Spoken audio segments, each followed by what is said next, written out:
This is the conspiracy that will change your life. A few weeks ago, I threw a conspiracy theory night with some friends. As I was researching different conspiracies, I came across what I thought was the dumbest one of them all. Birds aren't real. I thought, are you kidding me? Of course birds are real, but the more I started to look into it, the more it drew me in and the more convinced I became. The theory is that since the 1970s, the government has been replacing birds with bird drones to spy on us. There is a staggering amount of evidence to support this, and by the end of this documentary, you will also be convinced that birds aren't real. Have you ever seen a baby pigeon? Ever? You probably haven't because they don't exist. But if they did exist, surely someone has seen a baby pigeon, right? So we decided to go to the streets to find out for ourselves. Have you ever seen a baby pigeon? No. Have any of you seen a baby pigeon, ever? No, I don't think so. I have not, no.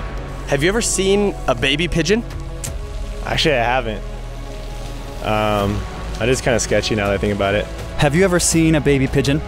No, I have not. You know, I've wondered about that too. Have you ever seen a baby pigeon before? I don't think I have, actually. Have you ever seen a baby pigeon? Yes, I have, yeah. In Bangkok. On my porch. On the balcony. Do you by chance work for the government? Yes, I do. Coincidence?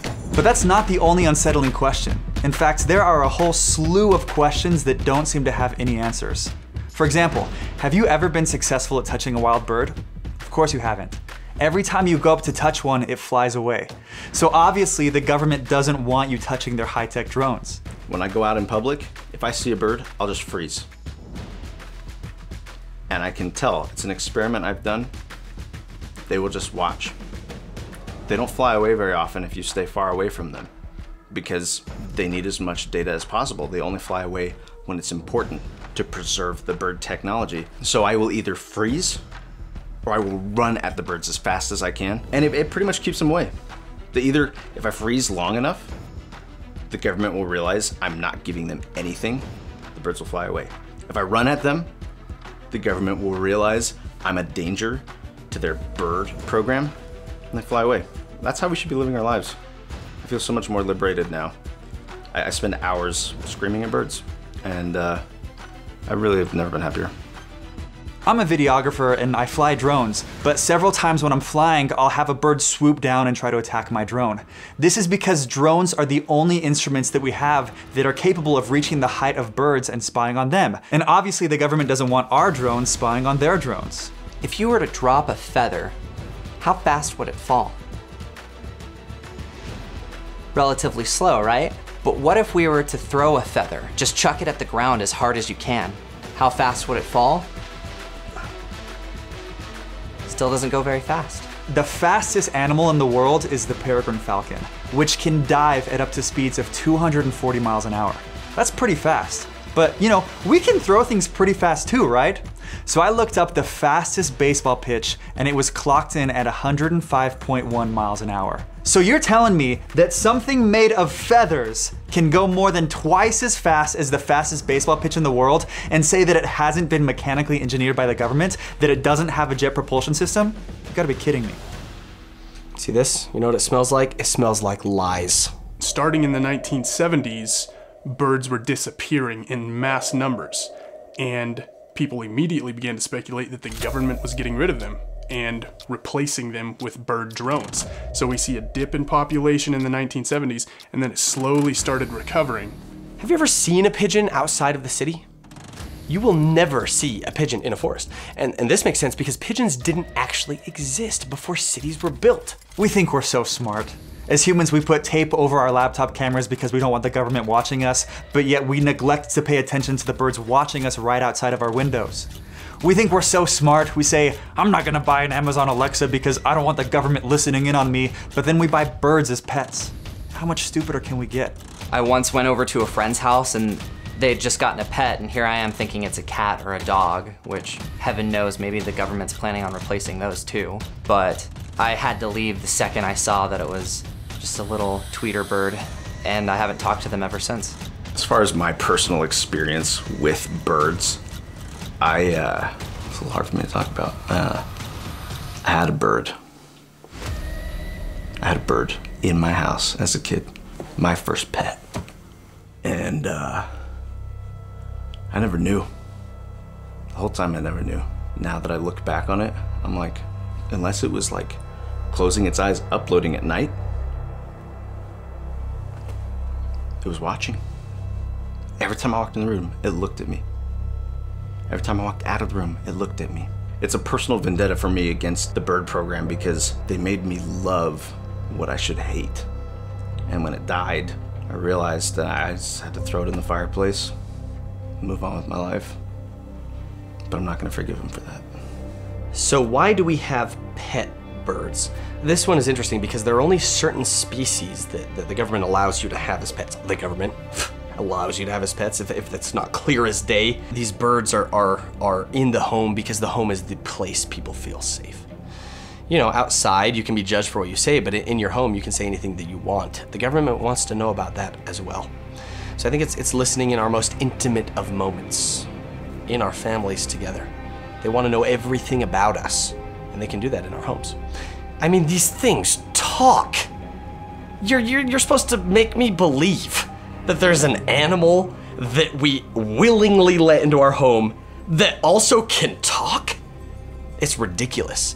But I too believed that birds were real. And that's why I'm here to try to convince other people of the reality. It's not a victimless crime. That bird was my friend. What kind of sadistic programming do they have where you reach up and it hops on your finger with its little feet? It just looks at you. It'll eat little things. Or should I say collect samples as you feed them. I cared about that bird. It didn't care about me. But they made me think it did. How can you forgive something like that? I didn't have other friends. The bird was my only friend for years of my life. The government's super smart. They have mechanically engineered pet birds to make them look cute, adorable, fluffy. You see, pictures and videos online all the times of these pet birds doing funny things, saying funny things, dancing, bobbing their heads. But obviously that's just a government tactic to try to soothe us into thinking that there's nothing wrong here, that these are just like any other normal, cute animal. But in reality, we don't know what these birds are doing when we're sleeping.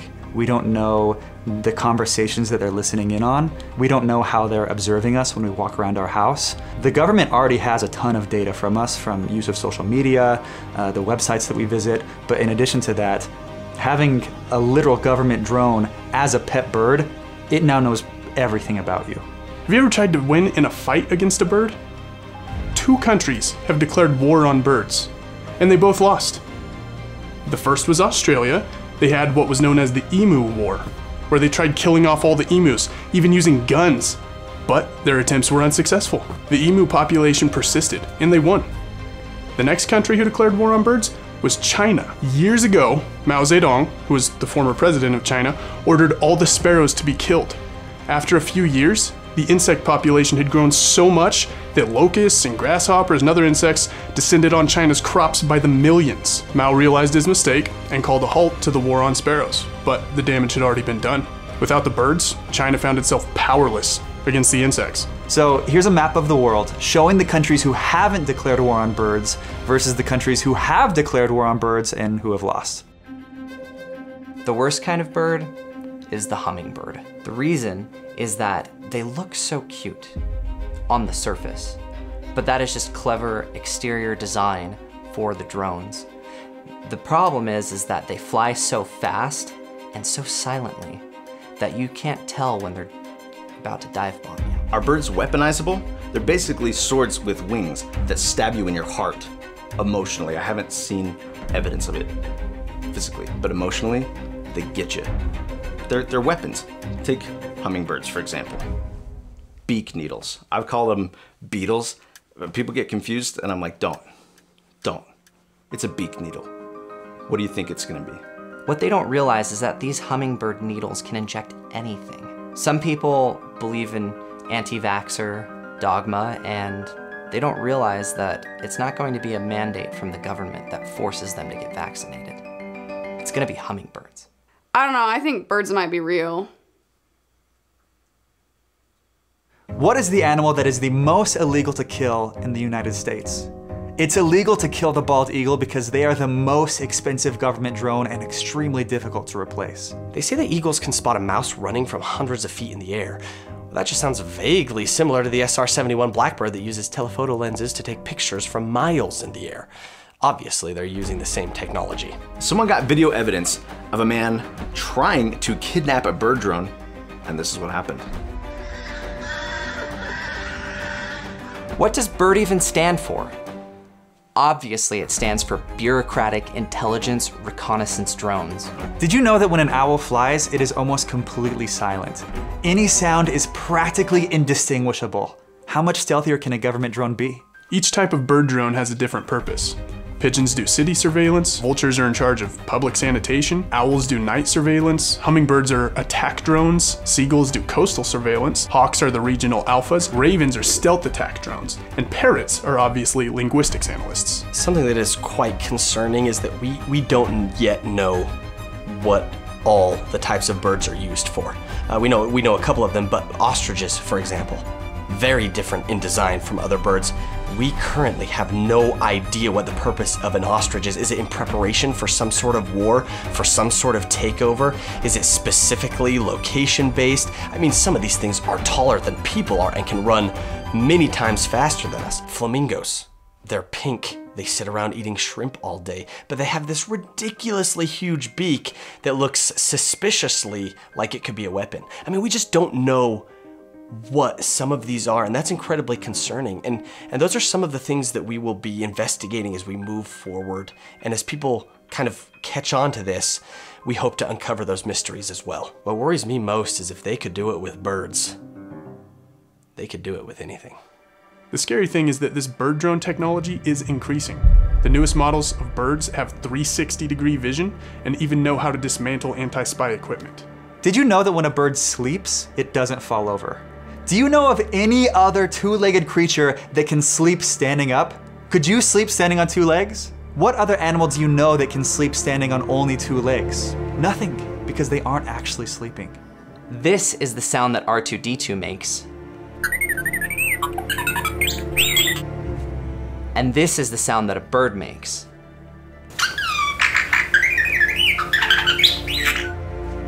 Coincidence? As far as how the mechanics work for birds, think about this, okay? So this is like,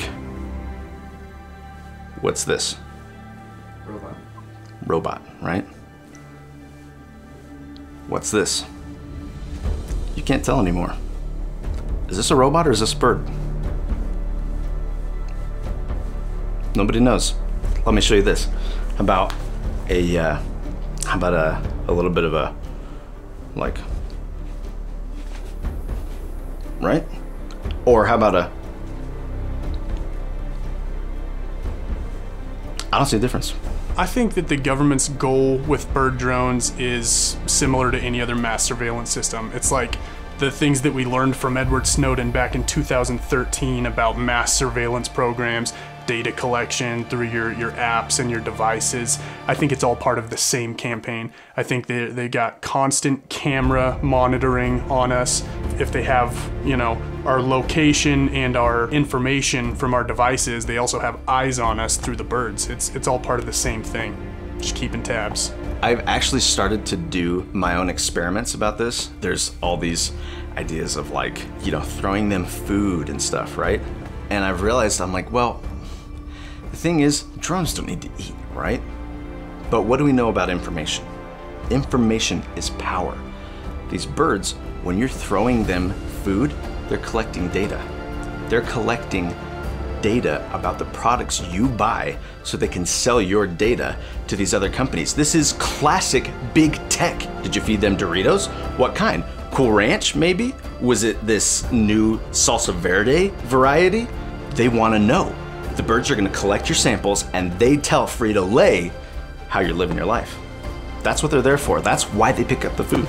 If you grab your phone and you take a look at the camera on the back side of it, you may notice that it actually looks exactly like a bird's eye. Have you ever noticed that? Look at it. Looks exactly like the eye of a bird. The birds aren't real movement has gotten so big that the government has started to speak up about it. An actual government Twitter account posted this. Why would they say this unless they were hiding something? I was driving through a canyon one night and, I was having some deep thoughts, philosophical things, and then this bird, this white drone, swooped right in my car. People would say it was an owl, that's what they say. Totally interrupted my train of thought. The government doesn't want us to think, to philosophize. They don't want us to challenge the paradigms that they've put in place. That's when I knew that those kinds particularly were most dangerous. And so, yes, I see the birds that perch on the windowsill. I see the birds as I'm walking throughout the day, but it's the birds that stop me from thinking for myself. The owls. So what happens when people try to expose the birds? There was once a British diplomat who found out what the government was hiding, so he jumped onto a plane to go to the UN to warn them, and this is what happened. Unfortunately, he never made it. Sometimes people ask me what's the government's purpose in replacing all these birds with drones. It's a multifaceted issue here. First off, they want to keep us in line and make sure that we're being good boys and girls. They also want to bolster the economy. It makes it a lot easier for them to create repair necessities by flying birds into waterways or into power lines and destroying things, because as we know, the government has a monopoly on utilities. They can control when they can boost up the price or when they need to cut things back from certain communities. It gives them even more control over our resources. Not only do they have our personal information, but they also see what we're doing at every hour of the day. You'd be surprised just how often you might find a bird outside of your window.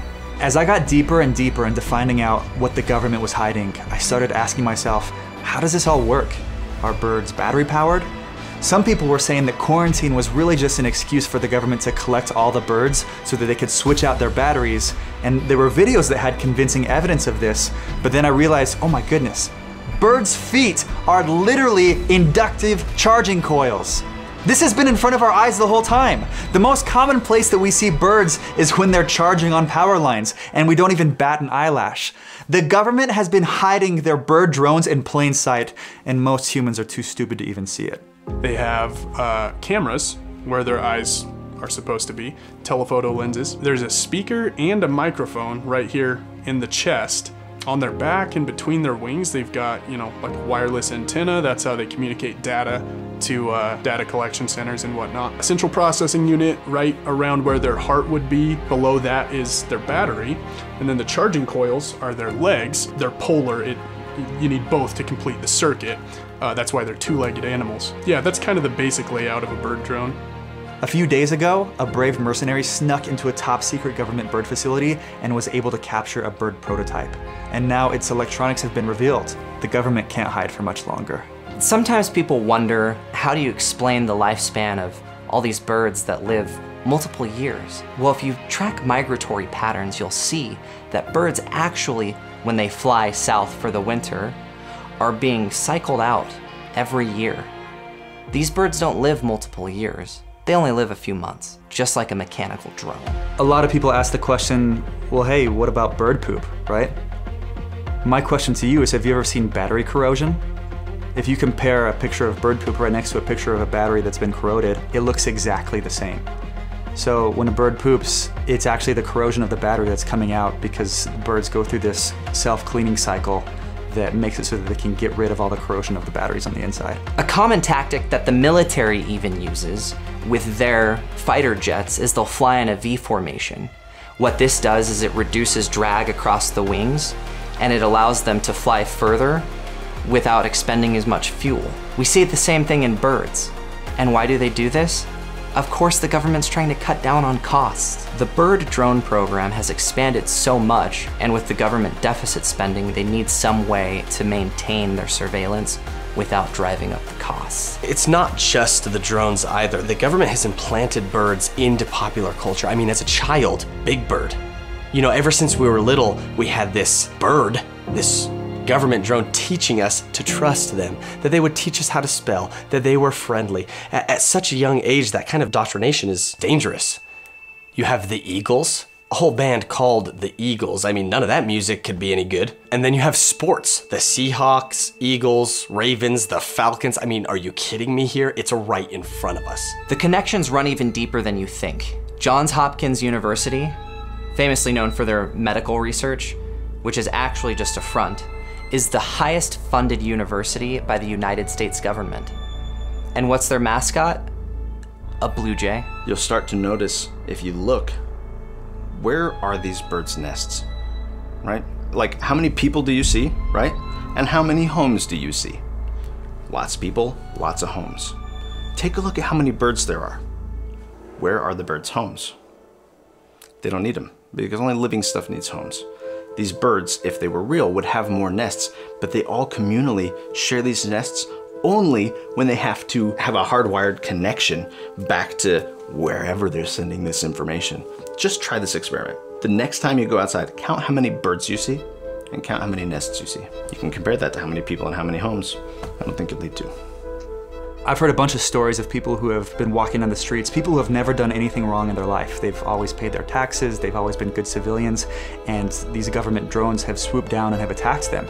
This could be a malfunction in the technology, it could be that a government employee is just having a bad day, but there are dozens, if not millions, of these cases.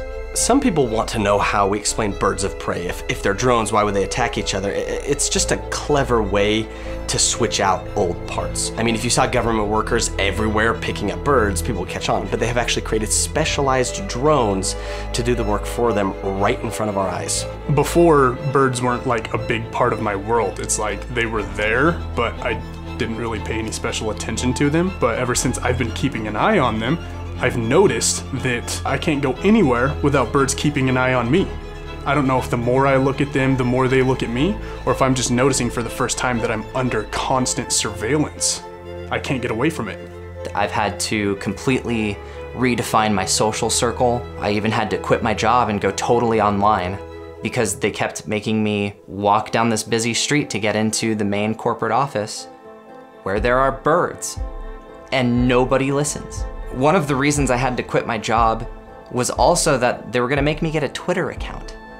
Of course, tweeting or a Twitter account is supposed to normalize bird behavior and make us more comfortable with the idea of birds so that we forget that they aren't real. I use Facebook, I use Instagram, Snapchat, pretty much all the other social media apps, but I avoid Twitter. I feel like it's a pretty flagrant mock at us by the government. I think that using the word Twitter, the word tweet, the little image of the bird, I think it's their way of letting us know in a coy manner that they know what's going on. It's like fessing up to it without fessing up to it. This one time, I was just chilling at the beach, minding my own business, and I was about to eat a Dorito.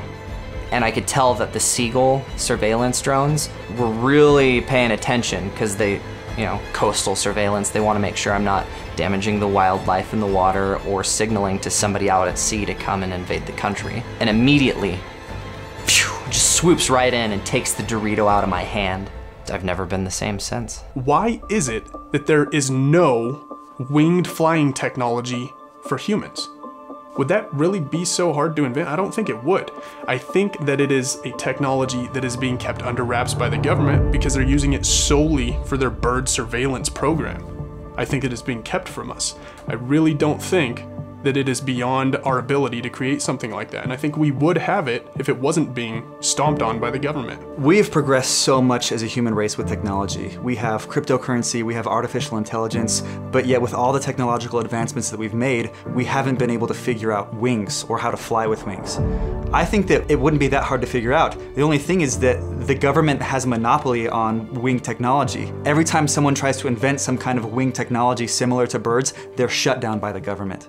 Every time. You know Da Vinci? He tried to fly back in the day, but there are already plans in place during his time. You think the Illuminati are bad? Pre-bird organizations are even worse. Anytime we try to invent something where we can fly, what does that allow us to do? It gets us closer to the birds. The government won't have it. They have a complete monopoly on that. The only thing they let us have is big, giant, just bulky flying machines where you have to stay inside. Have you tried to get outside a plane? while it's flying, I don't recommend it. You know, we live in a world where we've been conditioned to just accept what we see. We see birds and we don't think about it. They're just a part of our world. They have been since we were kids. So, you know, it just kind of goes unnoticed. If you take a step back and really evaluate the data, evaluate the empirical evidence, it speaks for itself.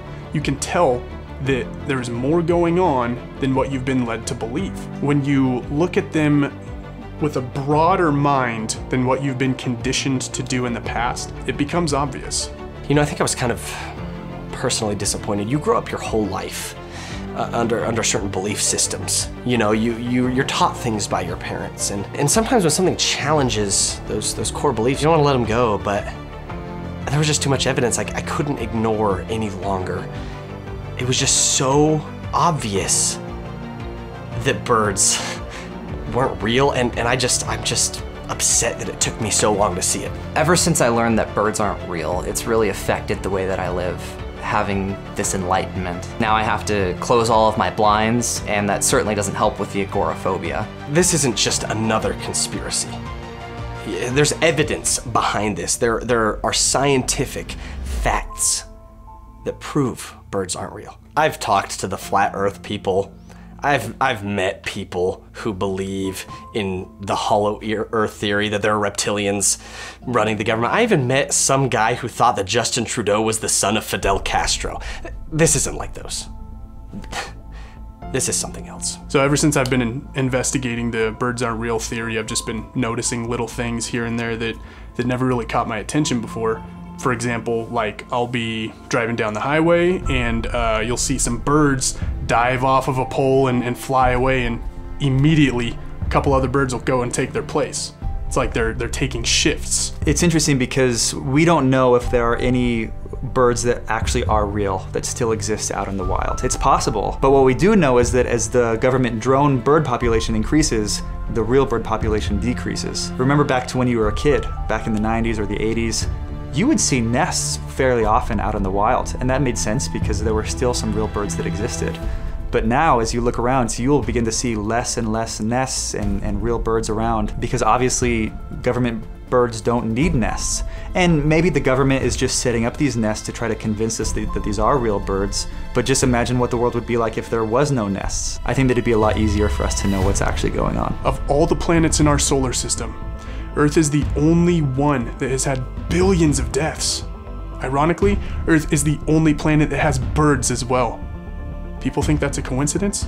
Since I first became aware of the bureaucratic intelligence reconnaissance drone program, they're everywhere. Seriously, everywhere. Rooftops, power lines, trees. Seriously, look, open your eyes and look. When you get out there, they're everywhere. Do you believe that birds are real? Yes. Do you believe that birds are real? I do. I do believe birds are real. Yeah. They've been around for a while. All right, been around for a while. We trust them, but do we really? Most people would look at this and they would say it was fake. But then they see other birds and just decide that they're real? What's the difference?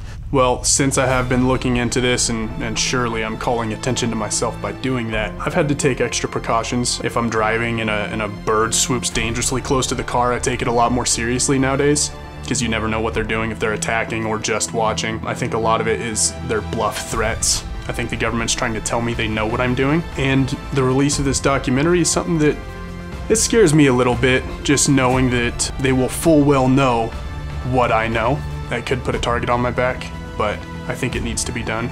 I can't believe we live in a world where people still think that the Earth is flat and that birds are real. So the next time you are outside, if you see a bird, pay special attention, because you'll notice that it's looking at you too. The thing about bird watching is that it goes both ways.